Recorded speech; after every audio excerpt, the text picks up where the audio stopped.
Hi everybody, it's Afro Monkey, and I'm once again in my Sky Factory world. In the last episode, I started doing the magical crops, and I said I was going to continue doing magical crops in this episode, but I realized magical crops really is just a lot of, a variation on a theme. You take the essence from a previous tier, use that to craft a new infusion stone, use the infusion stone to craft a new base essence, and then use that essence to craft more seeds for the next tier, so you can plant those, gather more essence from that tier, make a new infusion stone, repeating the process. There are some variations on that, but really it's all just the same, and it's not really that interesting. Once you have the base tier down, there's really no need to go in depth with the future tiers. I will say I never actually used the essence to craft the items that you can use the essence to craft. This is redstone essence, and to craft redstone out of it, you basically just use 8 and you get 24 out of it. I mean, it can't really get more simple than that.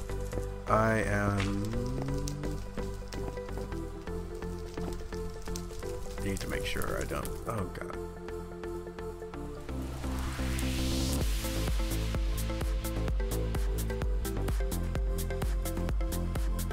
So yeah, it's that simple. There are some variations on the crafting of items from essence, like the dyes. They're in various different patterns to make them.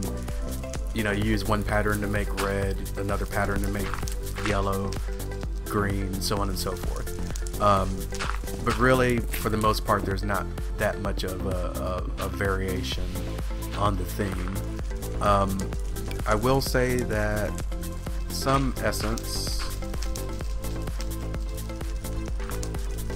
can also be used to infuse items, and I only know about redstone, but I'm sure there's more.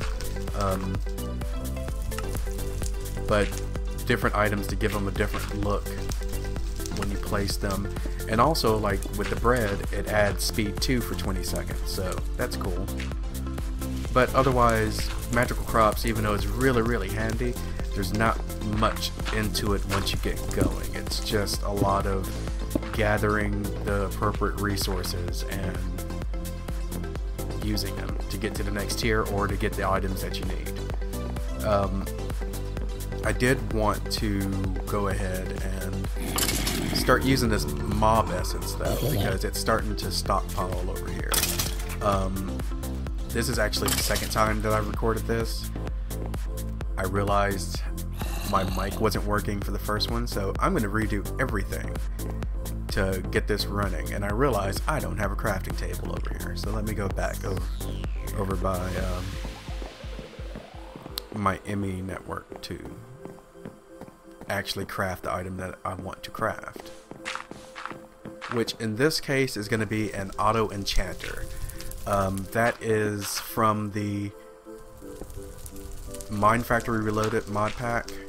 It operates like other Mine Factory Reloaded machines.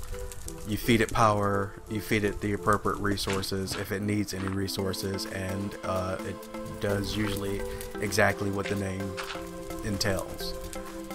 In this case, I am doing the Auto-Enchanter. There's other auto items that use essence, like the auto anvil. I'm not sure that, I don't think the auto brewer uses it any, but auto anvil I know uses mob essence, and basically that's my primary goal, is to find something to use mob essence for, so I can maybe enchant a buttload of stuff just to get it out of those drums. I do have a long-term solution for liquid storage. I just don't have the resources to implement that right now. So, as you saw, the recipe needs 2 books, 2 diamonds, a redstone reception coil, a machine frame, 2 plastic sheets, and obsidian, which I have most everything in my inventory, or the items needed to craft it in my inventory. Oops.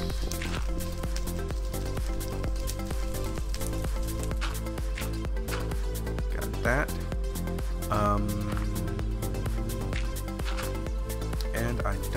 my redstone. Put it all in the Java barrel over there. So let's do this, and I think that's all the items I needed to craft. So machine block in the middle, book, reception coil. Books are actually supposed to be there, and obsidian. And there you go, an Auto-Enchanter. So while we're over here, let's go ahead and create something to enchant, because my example item was enchanted by the previous Auto-Enchanter that I created. Oh, there's iron right there. I only need one.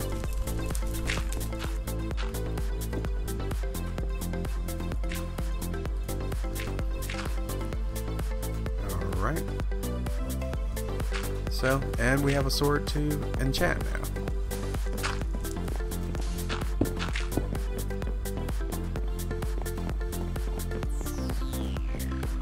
So I didn't bother to tear down the previous fluid ducts and hardened energy,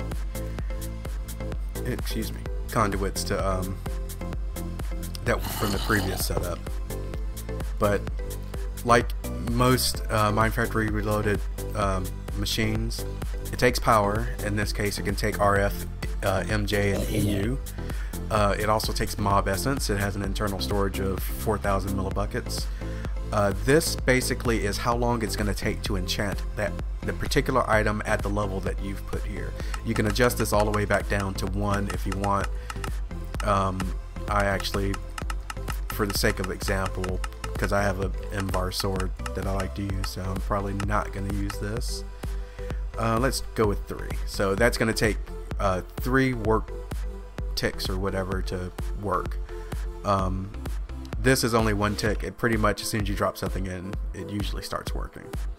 So drop the sword in, it did the work tick, and now we have an iron sword with knockback 1. And if we had dropped this in with a 30, I wonder if it'll let me do another enchant. Yes, it is. But it takes 10,270 work ticks for it to work now. But that's, you know, the Auto-Enchanter in a nutshell. Takes mob essence, uses that the same way it would use a regular enchanting table would use your experience, and enchants items. Yeah. That's, I guess since I did it one previous time, that didn't take as long as I thought it would. But I can explain some other things that I've changed about my world, and also go over what I'm going to be working on in the next episode, hopefully. The hardened energy conduit, it has a maximum, it can carry a maximum of 400 RF, which is fine for transporting power between the redstone energy cells and the various machines that are hooked up to them. But for transporting power between my generators and the various redstone energy cells was just not carrying enough power. So I've replaced the hardened energy conduit on going into the redstone energy cells with redstone energy conduit, which I believe can carry up to 10,000 RF at one time. And the way I discovered this is I noticed that pretty much all my redstone energy cells that were on my network were draining, even though I had every generator that I owned going. And then I just realized that they were all going and producing power, but none of the power was being drained out of them because the conduits couldn't carry the power out fast enough. So I wasted a lot of fuel trying to get stuff going again before I realized I made that mistake. In addition to this red/pink cable is basically a dyed ME cable. I've separated the new plots for the farms from everything else. I don't know if this has improved the throughput of getting items in and out of the ME network. There's not a way for me to really measure that. but that's what I've read about ME Network, so I'm going to assume it's true and just go on that premise. I've also created 4 new storage units for my ME drive. When I created that, shortly after creating it, I had all but one of the storage units full. I've since used a lot of items and got rid of some stuff to free up those 4 at the bottom, but I'm probably going to run out of space again soon. And it's not the actual amount of space it takes to store items, it's the types of items that can be stored on each individual storage unit. Since it's only 63, once it hits 63, even if there's additional space to store bytes, it can no longer store any more different item types. If there's an item type that's already stored on that unit, that particular storage unit that comes in, it can put it on that storage unit. But if it's a new item type, it has to go to one that has a free type available. But in the next episode, I'm going to go through the process of building storage units for this new ME drive, which will augment the storage for the old one. And I'll probably build another ME drive and put it over here and start working on getting fluid storage going, which will allow me to take my mob essence and lava and my destabilized redstone and store them in the ME network to further make things more efficient, because I want to expand my lava generation probably over there and create a very large lava generation facility. I just don't want to I don't want to have a bunch of fluid ducts going all over the place, pumping fluid from there to over here. I'd much rather just store it in the ME network. If there's something else that I want to put over there,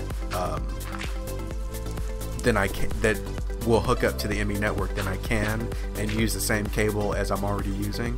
So it's just a better option. I just have to gather the resources between now and then to be able to do that.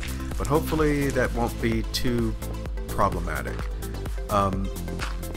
Otherwise, that's pretty much all I've been up to, getting magical crops going. I did add another tree farm in that's shearing the leaves so that my dirt production is going again. Although I realize I have a lot of dirt stored already, but when you live on a wooden island in the sky, I guess you can't really have too much dirt. But that's going pretty good. But otherwise, I mean, the Auto-Enchanter and the ME network is pretty much, well, I won't say the Auto-Enchanter. Things that use mob essence and the ME network are pretty much my main focuses right now. But yeah, thanks for watching. If you enjoyed the episode, click the like button and hit that subscribe button. Bye.